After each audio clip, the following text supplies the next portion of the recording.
There was a lot of, I guess, feelings of despair and really feeling kind of down about the whole situation. And there again, the division liaison team coming through.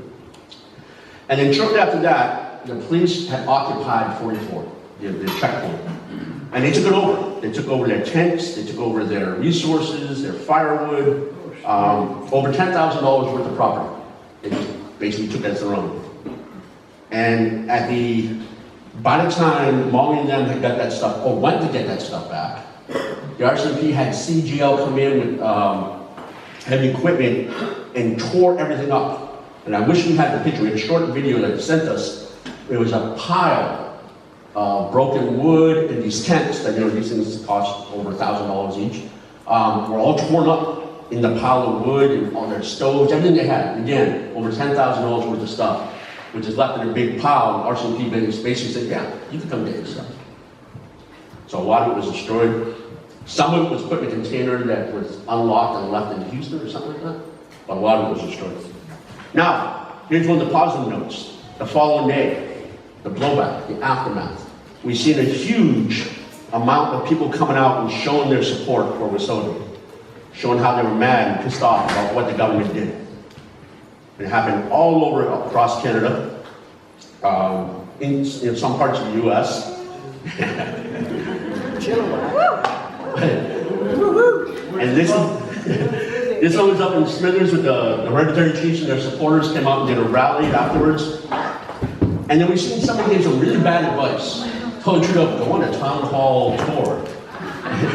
When he did, he allowed a lot of Indigenous people have a chance to question about Wissoti. And they kept cornering him on this, and he didn't have good answers. Basically, we should have just done a better job, or we should have had a better relationship.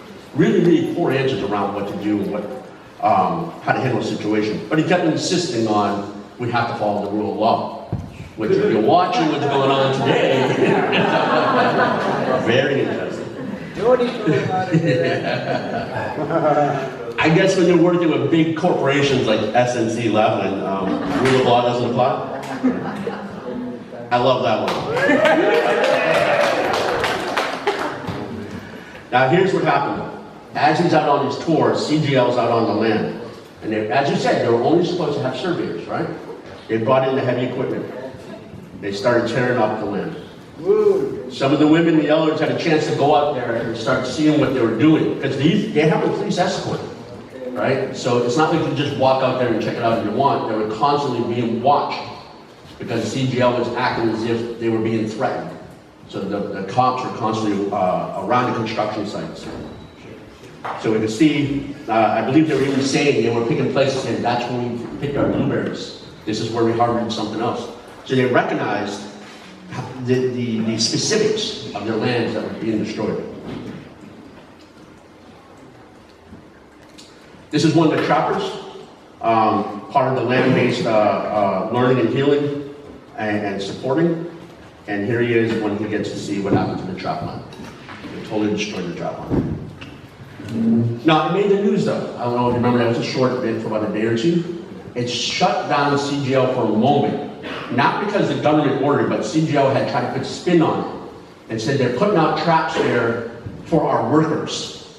Meaning like man traps, trying to trap the men. And they're trying to make it sound bad, but really the trappers showed they do what's called a bucket set. Right? It has a conibear trap, it's really small. I have no idea how a guy is going to get stuck in that little thing. But they tried that, and their spin on it didn't go all that well. But they were back out on land shortly after. I think it was 24, 48 hours after. They're back out there destroying it. Then we had the archaeological artifact that was found. And Molly had mentioned this. After it was found, archaeologists came in. I can't remember if they were RCMP or not, but they came in and took it. So in effect, erased the idea that there was something found. Because if there is something found, there has to be what's called a stop work order. And they have to decide how this is all going to be handled. It will take months. So they want to erase the evidence that there was something out there. So it was taken, and to this day, there's no answer from the government as to where it is and what's going on with it. So they're back out on the land. So now the question is, what do you do? What does the camp do? How can they handle this? They've already got through the gates. The RCP, CGL are already out there. How do we deal with that? And what they wanted to do initially, and I guess now they're acting on it as if they're going into a new phase, is to do cultural resurgence, or as I was saying earlier, re-indigenizing the land. By going out and practicing their cultural activities, they had been already, so don't get the impression this is brand new. They've been doing it through the land-based healing programs and before, right? But they want to renew the effort. And they want to get out on the land and spend time hunting, trapping, gathering, fishing, ceremonies. There's also, each clan has markers, like culturally modified trees, that mark, or what's called demarcation, of a territory, clan territory. And they want to revitalize those, because they're out there. They just want to be able to clean them up and show them again. They want to demonstrate that this land is not empty.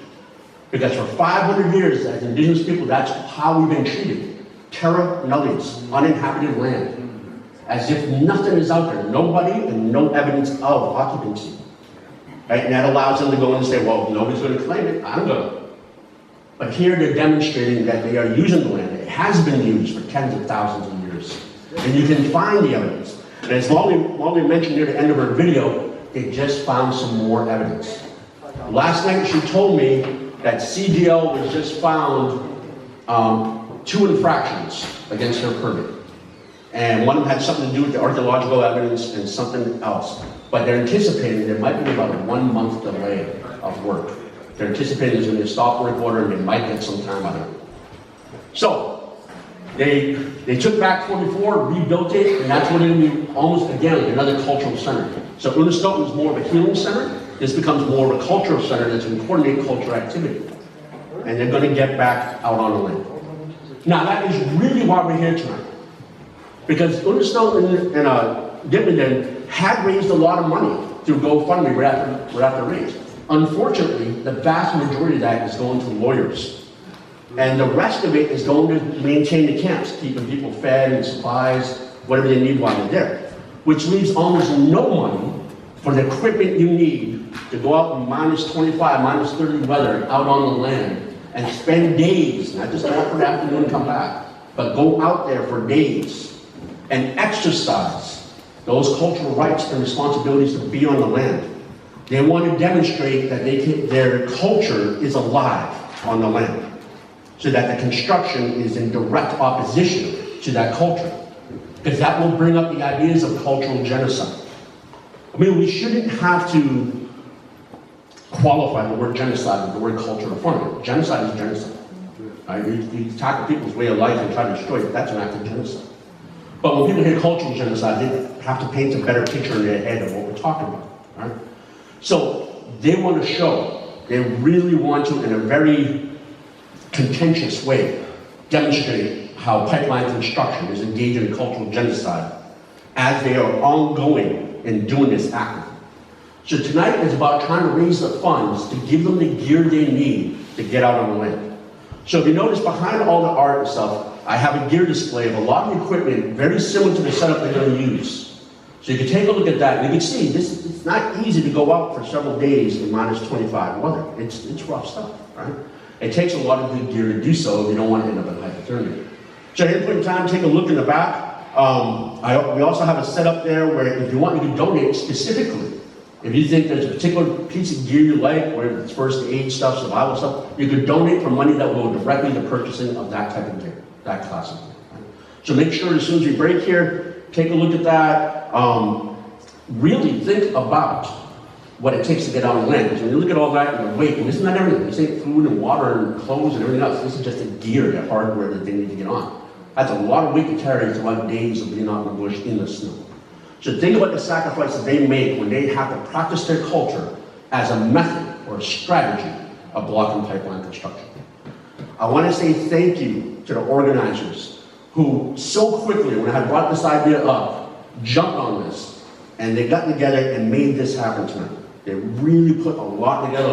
I wish you guys could see what goes on behind the scenes when they're organizing. Like a flurry of all kinds of conversation and coordinating. You did an excellent job putting everything together, and thank you for that. I really appreciate it. Yeah.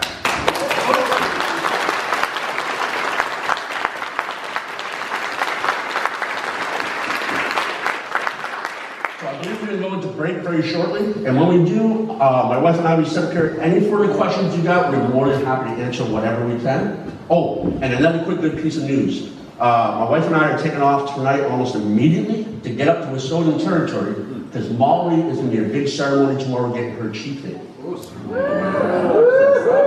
right. Good luck.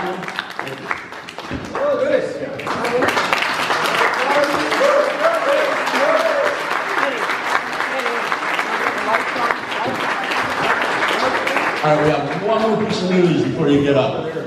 March 16th, and it's at Frontline Cultural Center, correct? Decolonization workshop. So I will be there to wag my finger in judgment. All about decolonization for the whole day. All kinds of good discussions. All right. Make it out there if you can. Mark it on your calendars, March 16th. OCM on your calendars, March 16th, Frontline Cultural Center Decolonization Workshop. We're a couple minutes behind, but we're going to give you 15 minutes for you to go and check out all of these items that are for sale here, for you to check out the gear that they're raising some funds for, to say hello to your neighbors, to get to know, to network, to hug, to high five, to give out the love. We're going to do the early bird draw, the early bird ticket draw at some point here. Then we're going to come back to listen to the sweet sounds of Swamp City, live and direct from Mission, BC. Oh, yeah. Oh, hell yeah. Good music. Good turnout, eh? Lots of people came in. Look at that hoser. We haven't seen him for a while. There's food over there on donations, so please nourish yourselves and please give generously.